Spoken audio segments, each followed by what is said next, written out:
Hello guys, Radhe Radhe. आज के इस वीडियो पे हम लोग पढ़ने वाले हैं प्लाज्मा मेम्ब्रेन।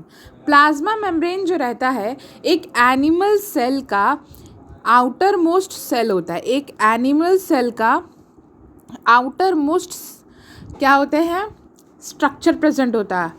लेकिन एक प्लांट सेल का क्या होता है, it is the outer most part of only animal cell but not in the plant cell.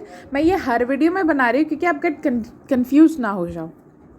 Plant cell में जो outer most part of a cell होता है वो सेल वॉल होता है, जो कि मैंने पिछले लेक्चर में बता दिया। आज हम लोग पढ़ेंगे प्लाज्मा मेम्ब्रेन का स्ट्रक्चर क्या होता है, प्लाज्मा मेम्ब्रेन कैसा होता है and all of this things. ये जो आप एम्बेडेड स्ट्रक्चर देख रहे हो ये प्रोटीन है और ये क्या है, लिपिड के लेयर है। हम लोग आगे पढ़ते हैं। It is also called as cell membrane. हम लोग प्लाज्मा मेम्ब्रेन को सेल मेम्ब्रेन भी कहते हैं, वो सेल का मेम्ब्रेन होता है।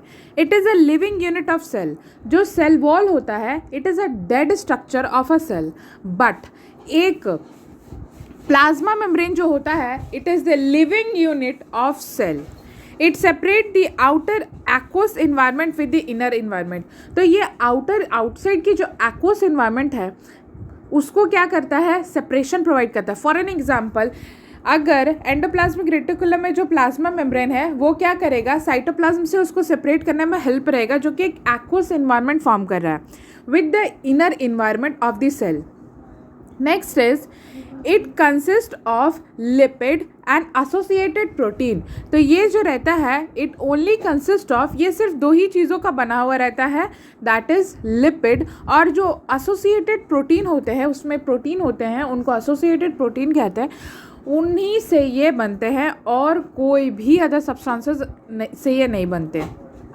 नेक्स्ट इज जब पहला मॉडल प्रपोज किया गया था प्लाज्मा मेम्ब्रेन का, दैट इज रॉबर्टसन ने किया था। Robertson has model that has a lamellar unit membrane. तो उन्होंने क्या बताया था, ये basically trilamellar unit membrane होता है। इनके हिसाब से क्या था, जो प्लाज्मा मेम्ब्रेन होता है वो क्या होता है, तीन लैमिलर स्ट्रक्चर होता है, मेम्ब्रेन होता है।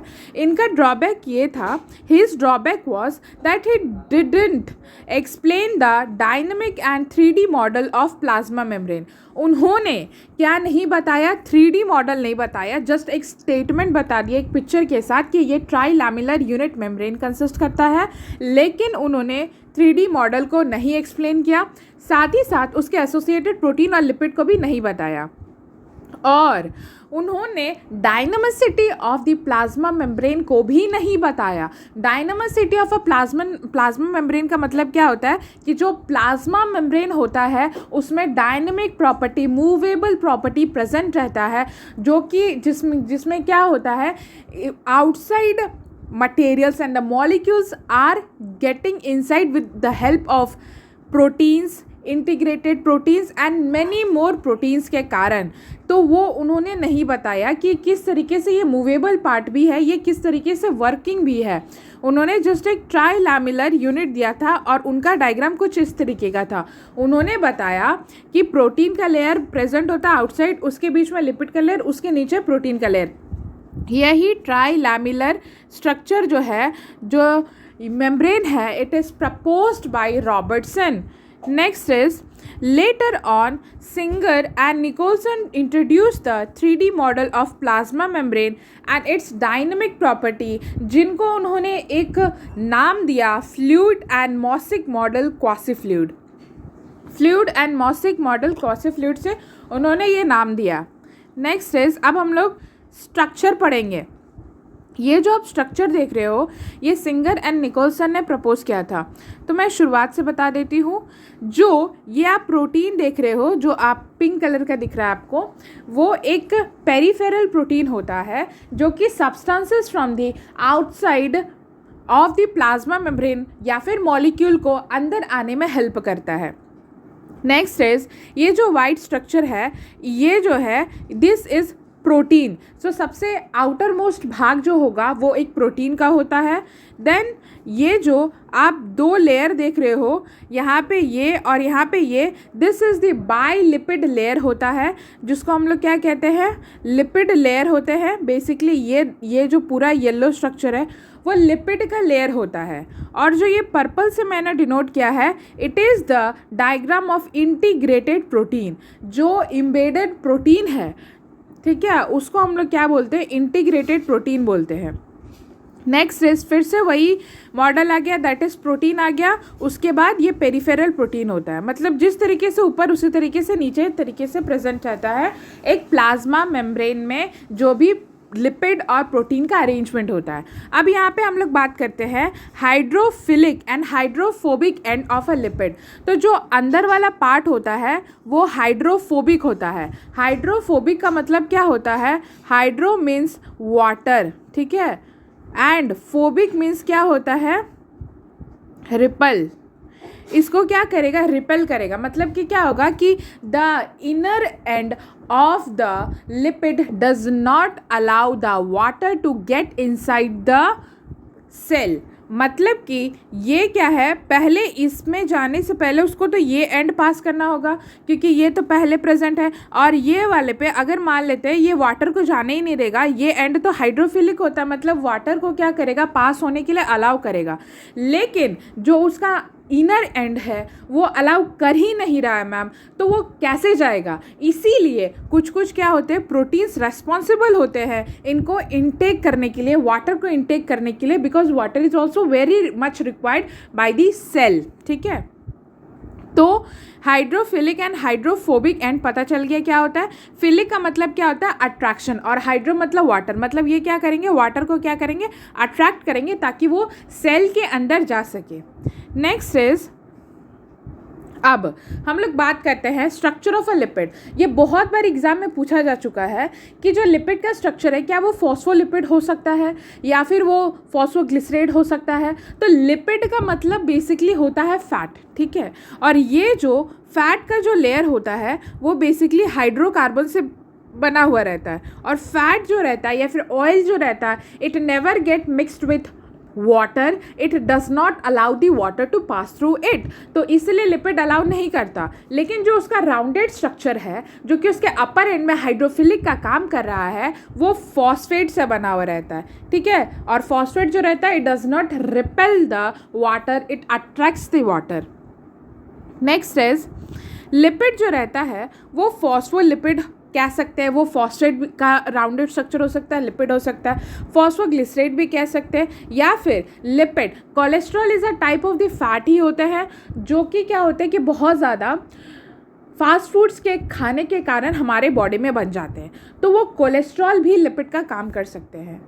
Next is, micelle is the characteristic features of phospholipid. Micelles, it is very very important. इसका ये मतलब होता है कि जब हम लोग, ये क्या हो गया, वाटर में अगर हम लोग क्या करते हैं, फॉस्फोलिपिड को ऐड करते हैं, तो उनका स्ट्रक्चर जो रहता है वो कुछ इस तरीके से राउंडेड स्ट्रक्चर खुद का बना लेते हैं, ठीक है। और सारे तरफ क्या होता है, वाटर होता है। तो इस स्ट्रक्चर को हम लोग क्या कह देते हैं, दैट इज़ मिसेल कह देते हैं। ये एक कैरेक्टरिस्टिक्स फीचर्स है एक फॉस्फोलिपिड का। ये दर्शाता है कि एक लार्जर मॉलिक्यूल का फॉर्मेशन कर देते हैं साथ साथ होकर के। Next is, single plasma membrane consist of bilipid layer of a phospholipid. तो एक ही प्लाज्मा लेयर है, एक ही प्लाज्मा मेम्ब्रेन है, लेकिन वो क्या करता है, ये जो लिपिड का जो लेयर होगा वो दो फॉस्फोलिपिड का लेयर कंसिस्ट करता है, एक ऊपर की तरफ और एक नीचे की तरफ। जो फॉस्फेट होता है ना, वो एक तरीके का गार्डेंस ऑफ लिपिड का माना जाता है। वो क्या करता है, प्रोटेक्शन प्रोवाइड करता है, गार्डिंग प्रोवाइड करता है to the lipid. Lipid causes fluidity, ये इसको क्या होता है, फ्लूइडिटी मूवमेंट के लिए भी रेस्पॉन्सिबल होता है लिपिड, और it helps in the cell के ग्रोथ के लिए भी रेस्पॉन्सिबल होता है lipid. Lipid is responsible for movement, for cell growth and cell to cell का कम्युनिकेशन भी लिपिड का ही फंक्शन होता है, and this is a very important point. Next is अब एसोसिएटेड प्रोटीन। एसोसिएटेड प्रोटीन जो रहते हैं वो दो तरीके के होते हैं, इंट्रिंसिक प्रोटीन होते हैं या फिर पेरिफेरल प्रोटीन होते हैं। इंट्रिंसिक प्रोटीन जो रहते हैं वो बेसिकली क्या होते हैं, या तो वो क्या रहते हैं फुल्ली इम्बेडेड रहते हैं, ठीक है, ये बाइलिपिड का लेयर हो गया, ये क्या रहता है फुल्ली इम्बेडेड रहते हैं, या फिर वो क्या होता है हाफली इम्बेडेड रहते हैं, बट वो इम्बेडेड रहते हैं इन दी बाइलिपिड लेयर के आसपास ही और प्रोटीन के साथ साथ। तो वो बेसिकली क्या होता है, उसको इंट्रिंसिक जो inner part of a plasma membrane में प्रेजेंट रहते हैं। लेकिन जो पेरिफेरल प्रोटीन होते हैं ना, वो बेसिकली क्या होते हैं, वो एकदम आउटसाइड में ही प्रेजेंट रहेंगे, वो inner part of a plasma membrane में नहीं प्रेजेंट रहेंगे, वो बाहरी ओर पे प्रेजेंट रहेंगे, इसीलिए उनको पेरिफेरल मतलब किनारों वाला प्रोटीन कहा जाता है। तो जो इंट्रीगल प्रोटीन होते हैं it acts as a canal by this H2O and dissolved substances directly get inside. तो सम इंट्रीगल प्रोटीन भी होते हैं, ठीक है, इंट्रिंसिक प्रोटीन के साथ साथ पेरिफेरल प्रोटीन के साथ साथ एक इंट्रीगल प्रोटीन भी होता है which acts as a channel by this water and dissolve substances जो रहते हैं वो डायरेक्टली क्या हो जाते हैं अंदर आ जाते हैं, इस तरीके से 180 डिग्री टर्न होकर के आ जाते हैं through the integral protein. Next is peripheral protein जो रहता है it acts as a receptor and allow external material to get inside, ठीक है, तो ये भी क्या करता है एक्सटर्नल मटेरियल्स को इनसाइड आने के लिए हेल्प करता है। This facility provided for passage of polar molecules मतलब क्या होता है जिसमें पोलरिटी प्रेजेंट होती है, ठीक है, पोलर मॉलिक्यूल्स जैसे कि फॉस्फेट जो रहता है वो क्या होता है पोलर एंड होता है और जो लिपिड होता है वो नॉन पोलर एंड होता है। उस तरीके के पैसेज को हम लोग एक डिफ्यूजन का नाम बोलते हैं, that is facilitated diffusion. Next is totally और halfly embedded protein is called intrinsic protein. वो या तो हाफली इस तरीके से या टोटली इम्बेडेड रहेंगे, बट वो embedded inside the plasma membrane ही रहेंगे, not like the peripheral protein.